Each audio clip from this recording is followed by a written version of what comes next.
우리 주님이 가르쳐 주신 주기도문 중에서 전반부 하늘에 계신 우리 아버지에게 기도하는데, 첫 번째는 예수의 이름이 거룩히 여김을 받으시게 하옵시며, 둘째는 뜻이 하늘에서 이룬 같이 땅에서 이루어지게 하옵소서, 셋째는 하나님의 나라가 임하게 하옵시며, 바뀌었네요. 나라가 임하옵시며 뜻이 하늘에서 이룬 같이 땅에서 이루어집니다. 그것이 이제 하나님의 아버지께 향한 기도라면, 이제는 우리를 향한 기도, 전반부는 하나님의 나라에 대한 기도라면, 후반부는 우리의 의를 위한 기도, 곧 믿음으로 의롭다함을 지킬 수 있는 기도. 그 첫 번째 기도가 오늘날 우리에게 이루어할 양식을 주옵시고, 그 양식을 통해서 우리가 의롭다함을 받을 수 있는 신앙 고백이 되는 것이고, 그 다음에 두 번째는 우리가 우리에게 죄 전제를 사해 준 같이 우리 죄를 사하여 주옵시고, 죄 없이함을 받는 삶, 이것이 바로 의롭다함을 받는 삶입니다. 세 번째는 우리를 시험에 들게 하지 마옵시고 다만 악한 자에서 구원해 주옵소서 하는 기도. 이것이 우리 믿음을 지켜 믿음으로 의롭다함을 받을 수 있는 신앙을 보존할 수 있는 기도가 되겠습니다. 그 중에서 첫 번째로 오늘날 우리에게 일용할 양식을 주옵시며 하는 기도 속에서 이제 마지막으로 세 번째, 오늘 우리에게 주실 양식을 위하여 기도하라는 의미에 대한 얘기를 한번 알아보겠습니다. 일용할 양식은 날마다 필요로 하는 양식을 말합니다. 이런 육체를 가진 인간이 매일 생존하는 데 필수적인 에너지원이 되는 물질을 말합니다. 이스라엘 백성은 특히 광야 40년 방향 생활 동안 하나님으로부터 매일 만나와 메추라기를 공급받음으로써 생존할 수 있었습니다. 또한 이방신을 섬기는 유다는 그의 범죄로 인해 하나님께서 일용할 양식을 감안한 고통을 경험하게 했습니다. 그것이 에스겔서 16장 27절에 보면은 하나님께 범죄하면 하나님 양식을 끊어버리거든요. 그런 일이 있어요. 그래서 예수님께서도 기도를 가르쳐 주시면서 하늘에 계신 우리 아버지여, 오늘날 우리에게 일용할 양식을 주옵시고라 기도할 것을 명하신 것입니다. 일용할 양식을 하나님께 구하는 것은 이 땅에서 물질의 노예로 전락되지 않는 비결이요, 또 매일의 삶을 하나님께 맡겨야 한다는 의미가 담긴 거룩한 명령이며, 인생의 모든 필요를 채울 수 있는 분이 오직 하나님심을 고백하는 신앙 고백입니다. 그리고 일용할 양식을 구함으로써 일용할 양식을 얻지 못하는 이웃을 돌아보는 기회로 삼기 위한 것입니다. 사도 야고보는 행함이 없는 믿음을 설명하는 가운데 일용할 양식이 없는 이웃에게 말로만 사랑을 베푸는 것이 얼마나 그릇된 일인지를 일깨우고 있습니다. 오늘날 우리에게 일용할 양식을 주옵시고, 우리에게 했을 때는 언제나 나만 중심이 아니고 이웃과 관계를 가지고 이웃을 돌보는 믿음이 필요하다 하는 것을 보입니다. 세상은요, 이웃이 없어도 내 혼자 살아도 뭐가 죄라고 안 해요. 그런데 하나님은, 우리 인간은 언제나 만드실 때 우리 형상을 따라 우리 모양대로 우리가 사람을 만들고 했고요. 우리 주님도 아버지가 기도할 때 요한복음 17장에 보면 내가 아버지 안에 아버지께서 내 안에가 있어 하나가 된 것 같이, 제자들도 저희도 하나가 되어야 하면 우리가 한 몸을 이루기 위한 것이다. 하나님과 하나가 우리란 한 몸을 이루기 위해서는 반드시 나라는 존재 하나만 가지고 안 되고 우리가 있어야 된다 하는 겁니다. 우리가 없는 기독교인은 없습니다. 그런데 가만히 보면은 개인 위주, 삶을 많이 살죠. 그러다 보니까 자기 위주, 자기 욕심에 걸리죠. 부자가 되는 거예요. 부자, 어리석은 부자 얘기가 바로 그겁니다. 하나님께서 우리에게 육신의 축복과 영적 축복을 막론하고 필요한 것을 매일 구하도록 가르치시는 것은 목적이 있기 때문이며 우리의 유익을 위하여 그것을 성취시키실 것입니다. 그분께서는 우리에게 당신의 변함없는 보호하심에 의존하여야 한다는 것을 깨달기를 바라는데 그것은 우리를 이끌어내어 친히 교제하기를 원하는 까닭입니다. 우리는 기도와 하나님의 말씀을 가지고 있는 위대하고 귀중한 진리의 연구를 통하여 그리스도와 이런 교제를 나눔으로써 굶주린 영혼이 배부름을 얻고 목마른 자들이 생명의 샘에서 생기를 회복할 수 있게 될 것입니다. 그러나 하나님의 율법과 선지자의 말씀을 무시하는 자는 무시하고 자기는 매일 친구와 연락하면서 대문 밖에 거지 나소를 무시한 부자가 죽은 후에 있음을 엄보의 고통을 주님께서 비유로 말씀하신 것입니다. 우리는 주님의 비유 말씀을 아주 귀담아 들어야 됩니다. 그거는 그냥 예수 믿으면 천국 가 이런 정도가 아닌 것을 거듭거듭 얘기하는 거가 제자들에게 특별히 비유는 제자들에게만 천국 비밀을 얘기하는 거 아닙니까? 천국은 안 간다고 생각하면 안 돼요. 믿기만 하면 가지만은 믿음서는 반드시 뭐가 있어야 된다? 행함이 있어야 된다. 그래서 행함이 없는 믿음은 그 자체가 죽은 것이가 되고 믿음이 있는 사람은 반드시 행함이 있는데 우리라는 것에 항상 관심을 가지게 돼야 된다는 것을 거듭 강조하는 겁니다. 하나님께서 우리 가운데 가난한 자들, 불행한 자들, 병든 자들, 고난당하는 자들 두신 것은 이러한 기회를 제공하기 위함입니다. 그들은 그리스도의 교회에 위탁된 주님의 유산이며 주님께서 그들을 돌봐주시는 것처럼 보호해야 합니다. 그래서 오늘날 우리에게 일용할 양식을 주옵시고 하는 방법으로 하나님께서 육체의 소욕적인 불순물을 제거하고 우리에게 필요한 마음과 성품을 개발시켜 줍니다. 그래서 삭개오와 같은 고백으로 아브라함의 자손으로 구원에 이르는 자가 되어야 하는 것입니다. 참 이런 얘기하면 좀 부담스러운지 몰라도 하나님은 철저하게 우리와 같이 사는 이웃을 살려준 것이 없으면 사랑이 없다. 율법의 완성도의 사랑인데 하나님 사랑, 이웃 사랑인데 우리가 그리스도인들이 하나님 사랑은 잘한다고 하면서 이웃을 사랑하는 사랑이 많이 부족되어서 개인주의가 많이 나와요. 그래서 손가락질 많이 받죠. 그렇다고 해서 불쌍한 사람들을 자선하고 나눠주고 선한 일을 많이 하면 구원받는다 이런 뜻은 아닙니다. 그러나 예수를 믿는 사람은 반드시 거기까지 가야 된다는 거죠. 그것이 그리스도입니다 하는 것을 그대로 강조하죠. 제가 이제 가장 가슴 아프고 또 목회하면서 언제나 하나님을 부끄러운 일이 있다면 이것을 실천하는 면이 내가 약하다는 거죠.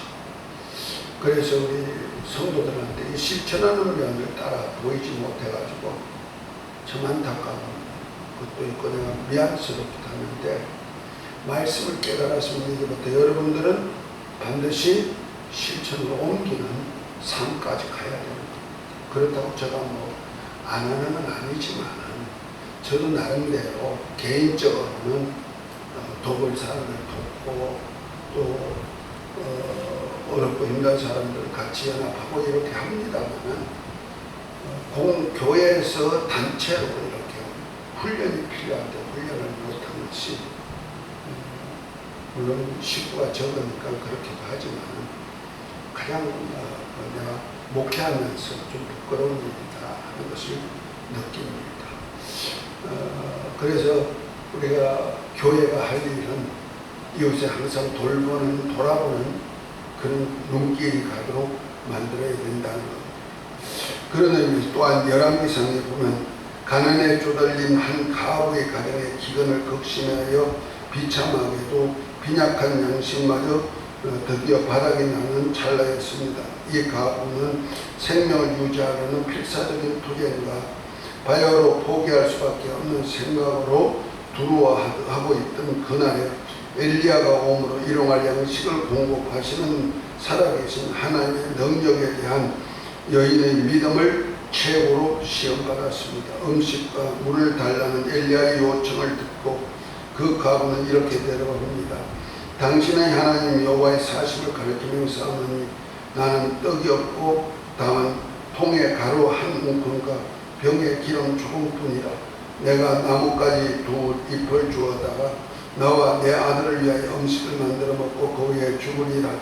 엘리야가 말하기를 두려워 말고 가서 내 말대로 그리하려니와 먼저 그것으로 나를 위하여 작은 떡 하나를 만들어 내게로 가져오고 그 후에 너와 내 아들을 위하여 만들라.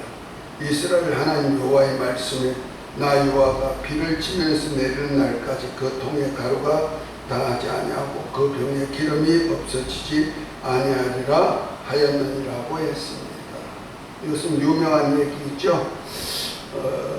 3년 반의 기근이 이스라엘 땅에 임할 때 그 주변도 다 기근이 임했죠. 그런데 그 사르밧 지방의 가부를 만나가지고 아들과 사는데 그 집에 이제 밀가루 그릇에 한 움큼 밀가루 기름 조금 남은 그것 가지고 마지막 이제 불을 피워가지고 떡을 만들어 먹고 죽을 각오를 하고 있는 그 집에 누굴 찾아간다? 하나님의 선지자 엘리야가 찾아간다는 거예요. 그에게 뭘 합니까? 엘리야도 먹을 것 없으니까 3년 동안 비가 안 오니까 처음에는 시냇가에 가가지고 물을 마시게 하더니 나중에는 먹을 것 없어 죽을 맛이 되는데 또 까마귀가 갖다 먹이시고 그런 일도 하잖아요. 그러면서 하나님께서는 사르밧 지방에 가가지고 가부에게 붙어가지고 먹으라고 글로 보낸다는 거예요. 완전 나가냈죠. 그런데 이 하나님께서는 그 가부의 가정에 축복을 주는 비결을 보여주기 위한 거죠. 무슨 자가 하나님의 능력이 없어가지고 까마귀를 통해서 먹이시기도 하는데요. 자, 그러니까 이 선자가 가가지고 그 가부한테 그걸 배우는 거야. 가르치는 거야. 너 집에 그거밖에 없지. 그거 너만 그런 거 아니고 지금 다 기근이 들어가지고 이 지역이 다 그래. 나도 지금 그래서 내가 그거 얻어먹으러 간다. 그거 너 나한테 조금 나눠주면은 하나님께 나눠주는 것이 되고 하나님의 선지자니까 하나님께 나눠주는 것이 되고 그러므로 이 기근이 다 끝날 때까지 너 가루 그래서 가루가 떨어지지 않고 기름이 떨어지지 아니하라는 말씀을 듣고 자기만 먹고 자기 아들과 먹고 죽으려고 하는 그 마지막에서 떡을 조금 나눠가지고 먹은 것이 3년 동안에 기근을 면할 수 있는 비결이 되었다는 거죠. 이런 것들이 그냥 성경에 있구나 이렇게만 읽어가지 마시고 하나님께 하나님이 원하는 그 말씀대로 살면 하나님께서는 기름그릇에 기름 떨어지지 않고 가루그릇에 가루 떨어지지 않도록 만들어주는 거라. 다시 말해서 일용할 하나님의 나라와 의를 위해서 일하면 일용할 양식을 주옵시고 하는 그 말씀대로 무엇을 먹을까 마실까 입을까 염려하지 않게 만든다. 오늘 오전에도 얘기했죠. 공중의 나라는 까마귀를 봐라. 그들이 농사도 짓지 않고 창고에 곡식을 저장하지 않았지만 하나님은 먹이시더라. 들의 풀포기 봐라. 그들이 섬유를 만들지 않고 길쌈을 하지 않아도 아름다운 옷을 입지 않느냐. 그러니까 하나님께서는 이렇게 기르시고 먹이시고 입히시는데 너희일까 보냐 하고 말하는 것이 대신에 너희는 하나님의 나라를 위해서 뭐 해라? 일하라. 근데 하나님의 나라는 언제나 뭐가 있다? 우리라는 것이 있다는 거예요. 이해가 됐으면 아멘. 그 개인주의가 아니라는 겁니다. 이보다 더 큰 믿음의 시험이 있을 수 있습니까? 이 가부는 이제까지 모든 나그네를 친절과 관대함으로 대해왔을 것입니다. 그래서 자기와 아들의 굶주림을 개의치 않고 매일의 양식을 공급하시는 이스라엘 하나님을 믿고 그녀는 선지자 엘리야의 말대로 행함으로 여인의 최고의 시험에 응했던 것입니다. 이 가부는 그의 적은 양을 엘리야와 나누었고 그 보답으로 3년 반의 기근과 그녀의 생명과 그의 아들의 생명을 보존되었던 것을 볼 수 있습니다. 이와 같이 시련과 빈곤의 때에 어려운 작은 자에게 부유함으로 도움을 준 사람에게 하나님께서는 창세로부터 예비하신 나라를 산수하는 축복을 약속하셨습니다.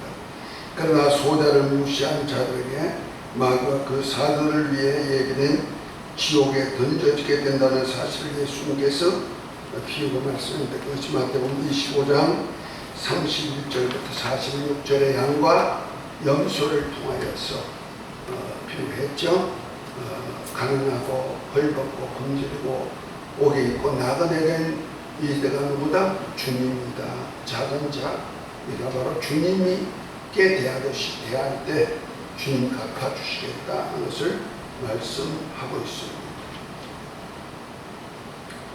자, 거기 95페이지 한번 제일 위에부터 중간까지 읽으십시다.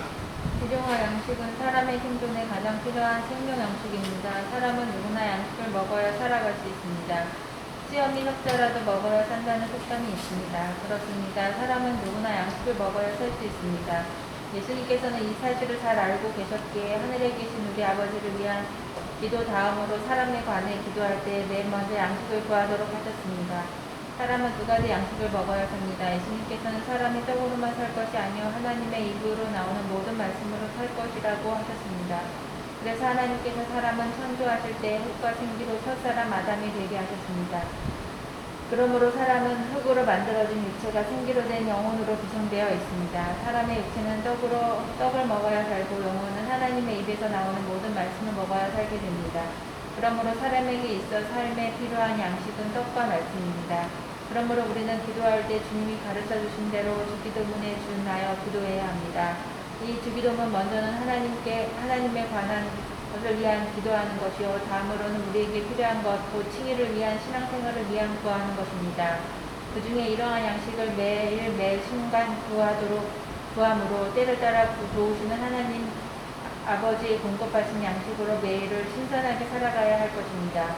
매일 하는 새벽 기도를 비롯해 시간마다 하는 기도는 그런 의미에서 육체에 필요한 일용할 양식을 구하는 시간입니다. 그리고 매일 성경에 기록된 말씀으로 삶으로 매일의 영혼의 양식도 구해야 할 것입니다. 하늘에 계신 우리 아버지여 오늘날 우리에게 일용할 양식을 주옵소서. 아멘. 자, 다시 말해서 우리 인간이 먹는 양식이 뭐다?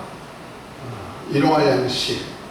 곧 육체를 위해서는 음식물을 먹어야 되고 영혼을 위해서는 하나님 말씀을 먹어야 된다. 이거 두 가지를 항상 먹어야 된다는 거예요. 여기 일용할 양식을 주옵시고 했을 때는 먹을 양식만 얘기하는 거 아니고 하나님의 계명이라는 차원에서 곧 하나님의 말씀을 먹는 것이 있어야 된다 하는 것을 말합니다.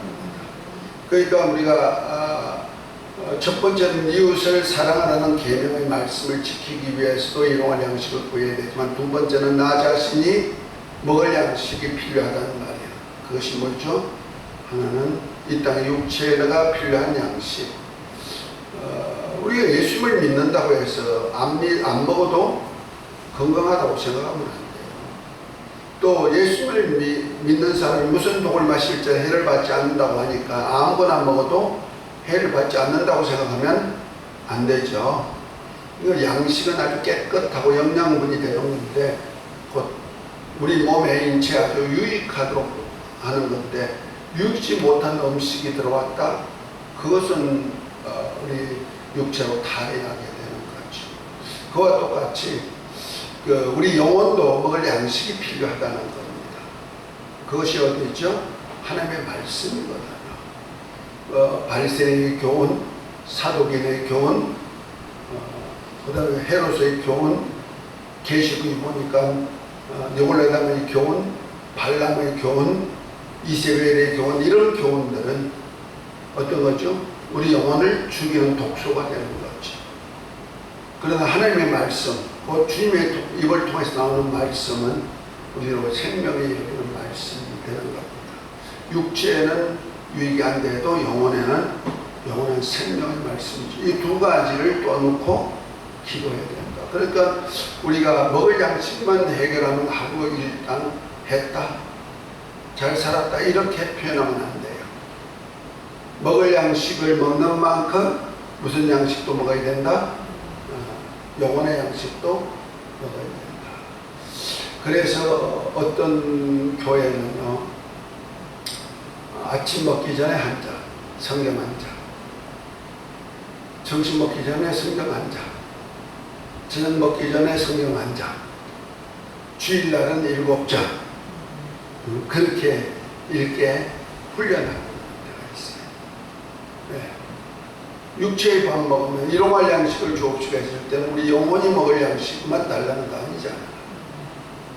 이스라엘 백성들이 출애굽을 했어요.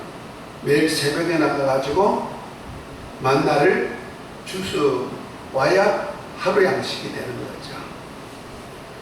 그런데 그 만나가 뭐냐면 하나님의 말씀이거든요. 말씀을 매일 먹어야 된다는 거예요. 그러니까 육신을 위해서 만나를 주워 먹지만 실제는 하나님께서 매일 새벽에 나와서 뭘 먹어라? 만나를, 내가 하나 만나를 낼 때 먹어라, 주워 먹어라, 이 말씀을 논하는 거예요. 그래서 그들은 40년 동안 일어나면 어딜 갔다? 광야로 나가는 거예요. 대신에 이제 안식일 전날은 2배를 주어가지고 안식일 날은 쉬어라 그랬죠? 쉬지 않고 그날에 만나를 주스러 가면 만나가 있다 없다? 없다. 그리고 다른 날에 아이고 욕심이 생겨가지고 하루 말고 이틀분 남겨둬야지 하면은 이틀분 남겨두면 이틀분은 벌레가 생기고 썩어서 냄새가 나서 못 먹는 그런 거죠. 그 말씀을 이루는 삶, 그 육체의 양식과 함께 무엇을 이루는 삶을 훈련한다? 말씀을 이루는 훈련. 그래서 신명기 8장에 보면은 하나님께서 40년 동안 광야에 사막에 통과한 이유가 뭐냐? 사람이 떡으로만 사는 것이 아니고 여호와의 이름으로 나오는 모든 말씀으로 사는 줄 알게 하려 합니다 하고 말합니다. 결국 가서는 우리가 일용할 양식을 통해서 뭘 알게 하려고? 하나님의 말씀 양식을 먹어야 된다는 것을 알게 하기 위한 거거든요. 그런데 우리가 세상 사람과 기독교인의 차이가 바로 여기 있는데, 세상 사람들은 무슨 양식으로 생각한다? 육체 양식만을 사는 것이 세상 일이죠. 그런데 그리스도인은 뭐냐? 썩지 않을 양식까지 먹도록 하는 것이 하나님의 일이라는 거예요. 그래서 요한복음 6장에 보면은 주님께서 그렇게 말씀합니다. 너희가 썩는 양식을 위해 일하지 말고 썩지 아니할 양식을 위해서 일하라 하면서 이 양식은 인자가 주리라 하고 말합니다.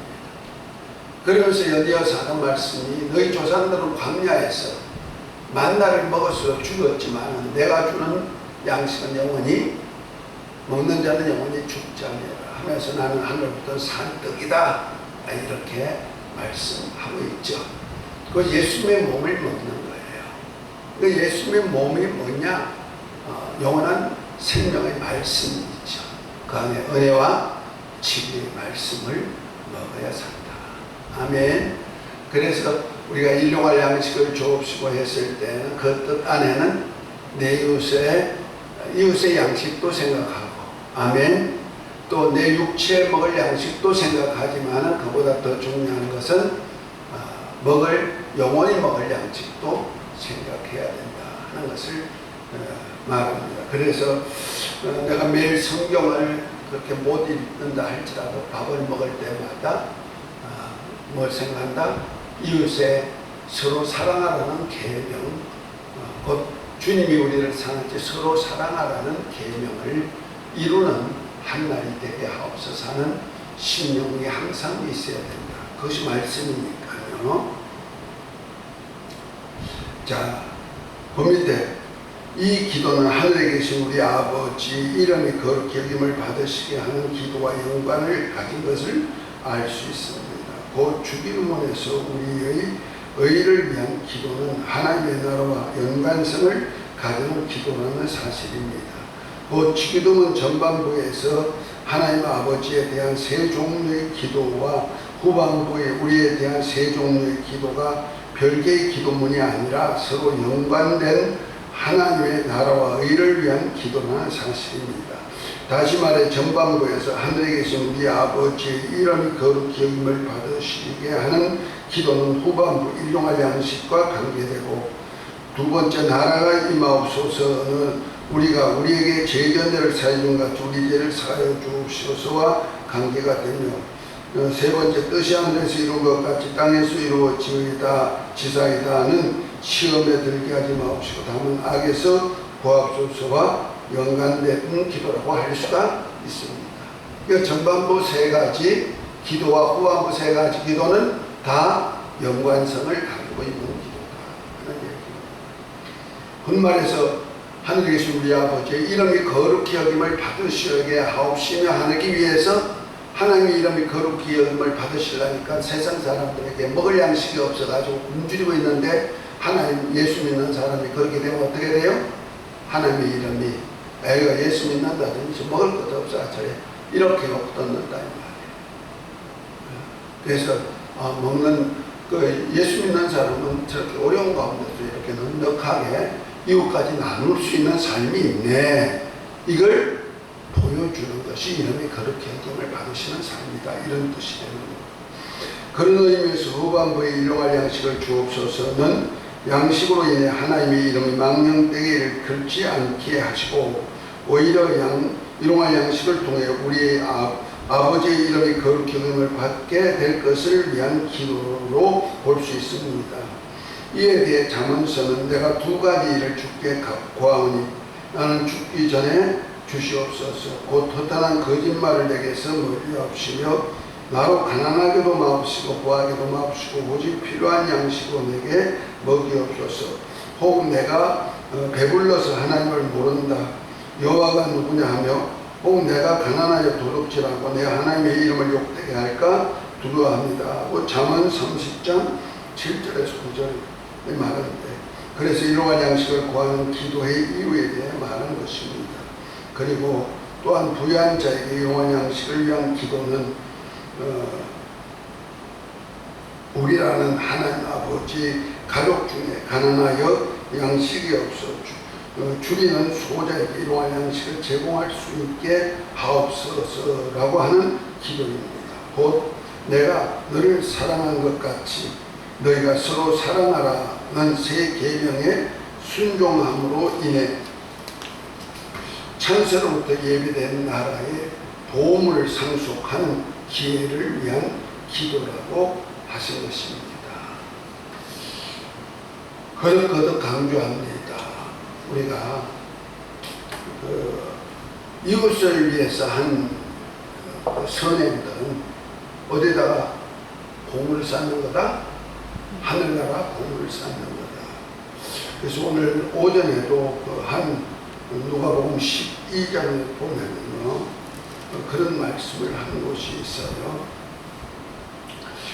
제자들이 하신 말씀이 있죠. 31절에 보면 오직 너희는 그의 나라를 구하라. 그러면 이런 것을 너희에게 더하시리라. 적은 무리여 무서워 말라. 너희 아버지께서 그 나라를 너희에게 주기를 기뻐하시느니라 하면서 나라를 주기를 기뻐하는데, 그 나라를 얻기 위해서 할 일이 33절에 나옵니다. 너희 소유를 팔아 부재하여 낡아지지 아니한 주머니를 만들라. 곧 하늘에 둔 바 다함이 없는 보물이니 거기는 도둑도 가까이 하는 일이 없고 좀도 먹는 일이 없느니라. 너희 보물이 있는 곳에 너희 마음도 있느니라 하고 33절까지 결론을 내줬는데요. 나시란 내가 이걸 말을 못했어요. 그런데 이것이 바로 뭐냐면 제자들이 하늘에다가 제자로서 하늘나라 들어가는 건데 거기가 뭐가 있다? 너가 한 대로 보화를 얻을 수 있다는 거죠. 보상받는다는 거죠. 그런데 그것이 뭐냐? 너 있는 소유를 팔아 구제하라. 남을 구하여서 구하는 재물로 쓰라는 얘기죠. 그래야 할 때 뭐한다? 낡아지지 않은 주머니가 돼가지고 그 하늘에서 받는 그런 역사가 있음을 말합니다. 주님은 거듭 말이에요. 우리가 이웃을 돌보는 일은 뭐다? 우리 구원과 절대적인 관계를 가진 것을 말하고 하늘나라 보상과 관계된 것을 거듭 얘기하고 있다는 사실입니다.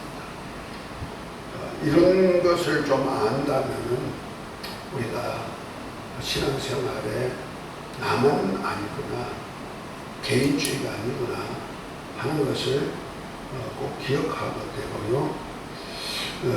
좀 신앙생활을 잘 하는데 쓰임받았으면 좋겠습니다. 자, 그 밑에 성도여 한번 읽어봅니다. 성도여, 오늘날 우리에게 일용할 양식을 주시고라는 기도를 하십시다. 하나님은 이러한 기도를 통해 주님과 한 몸인 가족을 이루고자 하신 것입니다. 이는 하나님과 그가 보내신 예수 그리스도의 이름을 믿고 의지할 뿐만 아니라 그의 계명대로 서로 사랑하라는 말씀대로의 신앙생활을 하게 하려는 것입니다. 주님은 이렇게 우리를 향하신 하나님의 계명을 지키는 자와 거처를 함께하면서 그를 나타내실 것을 말씀하셨습니다. 주님께서 라오디아 교회에게 볼지어다 내가 문 밖에 서서 두드리노니 누구든지 내 음성을 듣고 문을 열면 내가 그에게로 들어가 그로 더불어 먹고 그는 나로 더불어 먹으리라 말씀하셨습니다. 곧 우리라는 교회의 머리이신 주님과 연합하여 일용할 양식을 함께 먹고 마실 때에 주님께서 그와 함께 살 것을 말씀하시면서 주님의 보좌에 함께 앉을 것을 말씀하신 것입니다. 그러므로 하나님의 자녀된 성도는 자신이나 자신의 가정만이 아닌 하나님 우리 아버지의 가족인 우리와 함께 일용할 양식이 없는 이웃이 누가 없을까 위해 구하고 찾고 두드리는 자에게 가장 좋은 것을 주실 것이며 또한 하나님의 말씀을 온전히 이루게 하실 보혜사 성령까지 주실 것을 약속하셨습니다. 주님은 우리에게 말씀하십니다. 내가 진실로 너희에게 이르노니 너희가 여기 내 형제 중에 지극히 작은 자 하나에게 한 것이 곧 내게 한 것이니라 말씀하시고 창세로부터 예비하신 나라를 위협하게 하셨습니다. 그러나 작은 자에게 하지 않는 자들에게는 마귀와 그의 사자들을 위해 예비된 영영한 물에 들어갈 것을 말씀하셨다는 사실입니다. 예, 마태복음 25장 양과 염소 피에서 오른편에 있는 양 작은 자에게 돌보던 그들은 창세로부터 예비된 나라를 상속해라. 그러나 왼편에 있는 염소 작은 자를 무시하고 살았던 그들에게는 마귀와 그 사자를 위해서 예비된 영영한 불로 가라고 우리 정말 일용할 양식 하나 가지고 또 우리 신앙 고백이 돼야 된다 하는 것을 말하고 있는 겁니다. 아멘. 그래서 우리가 그 양식 가지고 신앙 고백이 안 된 사람은 곧 말해서 우리란 이웃이 없는 그리스도인은 어디 갈 수밖에 없다? 어디 간다? 지옥 간다. 주님 그렇게 말씀하고 있는 거예요. 그래서 이런 것을 읽어볼 때 항상 이웃의 염두를 두고 살아야 한다. 그래서 그것이 바로 사랑인데 그 궁유라면서 오는 사랑이 있죠. 그럼 내가 특별히 막 이렇게 돕는다, 뭐 선행을 많이 한다, 이거 나팔 부르면서 하는 일이 아니고 그냥 내 주위에서 어려운다, 사람이 있으면 살려주는 일 하는 것 사랑이지. 원수된 사람도 먹을 것을 주는 것이 하나님의 사랑입니다. 원수가 주는 대로 먹이라 하고 말하죠. 그럴 때 바울은 핀수술머리 얻는 것과 같이 해주리라고 했어요. 그러니까 선으로 악을 이겨라 그렇게 말하죠. 그래서 우리가 우리 주위에 나쁜 사람들이 많이 있죠. 제일 많은 제일 흔한 것이 어디면 집안이죠. 집안이죠. 제일 나쁜 사람, 내게 가장 나쁜 사람이 누구다? 집안이죠. 가장 좋은 사람이 누구다? 집안이죠. 그런데 가장 나쁜 사람이 있느냐? 그렇다면 그 사람을 살려주는 겁니다. 부지런히 하세요. 아멘. 사랑을 하면 되는 거예요. 그러면은 가정도 살고 같이 사는 거예요. 그러니까 작은 자를 멀리서 찾으라 생각하잖아요. 우리 가정에서부터 살고 가정에서 또 이웃을 하나 더 나가고 특별히 주의 종들 대하는 것은 굉장히 귀중합니다. 죄자의 이름으로 물 한 그릇을 대접해도 상을 잊지 않고 갚아주죠. 아까도 읽었습니다만 사르밧 지방의 가부가 엘리야 선지자를 도운 것이 하나님의 영광을 볼 수 있는 기회가 되는 거예요. 그래서 바울과 실라가 일할 때 동역했던 분들 많이 있죠.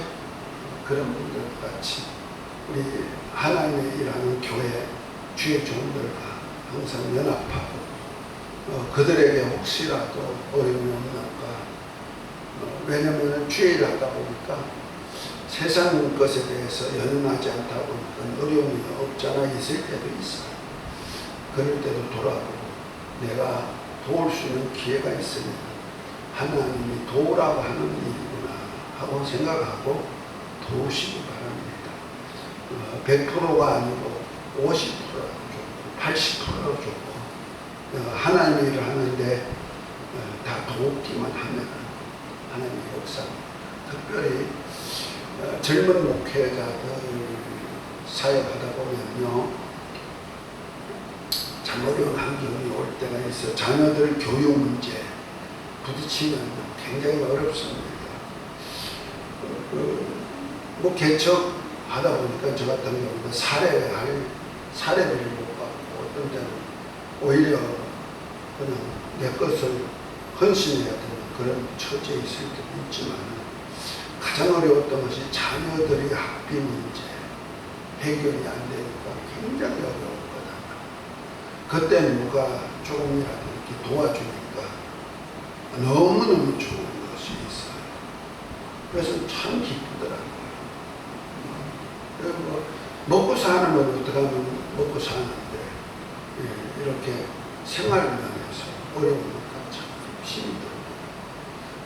오히려 그 성도들도 그렇지만 주의 종들은 더 힘들 때가 많이 있었어요.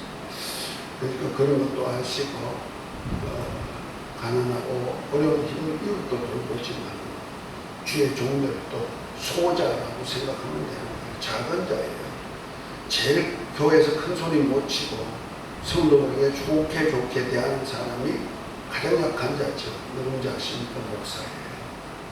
목사가 권위 가지고 막 권세 가지고 목사는 권세 가지고 좌지우지하는 목사들도 개종이 있지만 심지어는 성도 한 사람이 실족할까봐 마음을 상하지 않으려고 조용히 선행을 하는 사람도 있고요. 그들을 돌보다 보면 자기 가정도 제대로 못 돌보는 그런 목사님들도 있었던 사실을 우리 역사 속에 기독교 역사 속에서도 많이 있어서 그래서 어떤 목사님은 쌀이 한 가마가 들어왔는데 어떤 집에 쌀이 없다 하니까 그날 밤에 그냥 사모님하고 가서 반 가마를 팔아가지고 드리고 또 누가 없다니까 다 드리고 나니까 이틀 만에 쌀 한 가마가 없어져 버리더라고요. 그건 또 없어.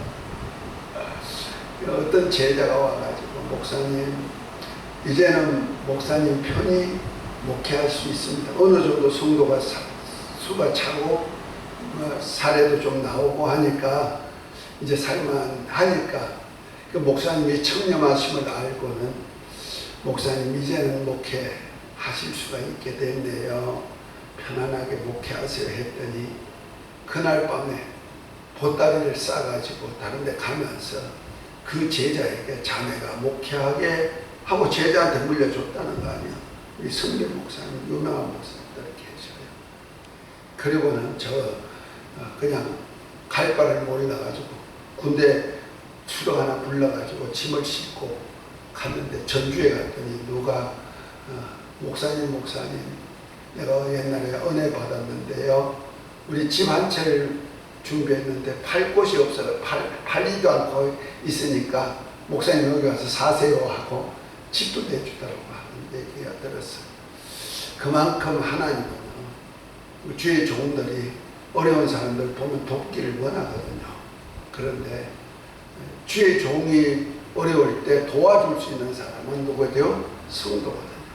그 성도들이 그것을 좀 볼 수 있는 눈이 좀 열렸으면 좋겠어요. 자기만 위하지 말고 우리 속에는 항상 목사님도 그 속에 개입되어 있다는 것을 기억하고, 제가 목회하면서 처음으로 이런 얘기를 해봅니다. 목사를 도와라. 성도들은 항상 목사가 능력 있고 실력 있고 뭐가 있는 것 같이 자꾸 생각하는데 실지는 않거든요. 가장 어렵고 가장 가난하거든요. 있으면 다 주고 싶으니까. 그런데 이 성도들이 그 목사님의 어려움을 알아주지 않으면 참 어떤 때는 서운하기도 하지만은 그것을 해결하려니까 기도는 합니다만은 참 어려운 고민들이 많이 있어요. 그런데 참 지나보면은요, 이렇게 저렇게 하나님이 채워주셨고, 그래서 내가 가장 미안스러운 것은 우리 아이들 공부할 때 제대로 뭔가 도와주지 못했던 것, 가장 큰 가슴 아팠던 일들이죠. 부모가 되면 다 그렇잖아요. 자식한테 최고로 잘해주고 싶고 해주고 싶은데 그거 못 해주는 거. 그런 것이 그때 우리 성도들이 조금 알았더라면은, 그 목사의 그 가정의 자녀들의 어려움을 알았다면은 좀 도와줬을 텐데, 목사님 하면은 무조건 도와주는 것만 생각하고 힘 있고 능력 있는 것만 생각하다 보니까 목사를 등외시했던 그런 모습들도 있습니다. 도와주라는 얘기 아니고, 이제는 내가 목회를 이제 그만두는 입장, 마지막 이제 정년 은퇴하는 입장에서 내가 이제 우리 성도들한테, 자녀들한테 이렇게 좀 허심탄회 없이 얘기하는 겁니다. 신앙 성공하시기를 바랍니다. 할렐루야. 승리하세요. 기도합니다. 하나님 아버지, 오늘 우리에게 일용할 양식을 주옵시고 한 기도, 이제 결론 부분, 우리 이웃과 또한 항상 돌볼 수 있는 먹을 양식, 영원한 신뢰한 양식까지를 우리에게 생각해 하심을 감사합니다. 하나님의 말씀에 순종하는 신앙까지 가기 위해서 믿음으로 의롭다함을 받는 모두 되게 하옵소서. 감사합니다. 예수 이름으로 기도합니다. 아멘.